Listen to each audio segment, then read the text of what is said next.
Thank you for joining Wars of the Rosies. And this is 5 from the Encyclopedia of Freemasonry by Albert G. Mackey.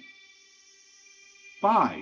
Among the Pythagoreans, 5 was a mystical number because it was formed by the union of the first even number and the first odd number, rejecting unity, and hence it symbolized the mixed conditions of order and disorder, happiness and misfortune, life and death.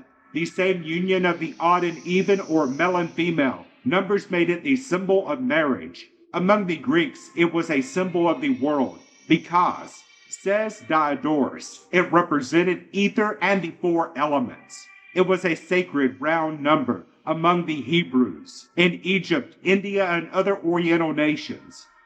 Says Xenius, the 5 minor planets and the 5 elements and elementary powers were accounted sacred. It was the pentas of the Gnostics and the Hermetic philosophers. It was a symbol of their quintessence, the 5th or highest essence of power in a natural body. In Masonry, 5 is a sacred number, inferior only in its importance to 3 and 7.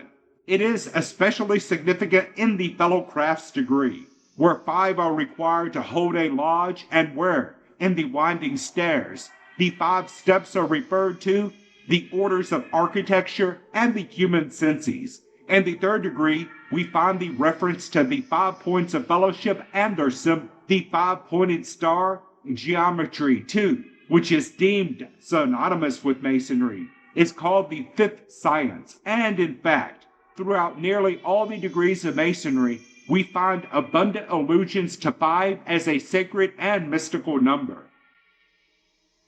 Thank you for watching, and please don't forget to share, like, subscribe, and comment, and if you can, please consider donating to Wars of the Rosies. Links to PayPal and Patreon are in the description.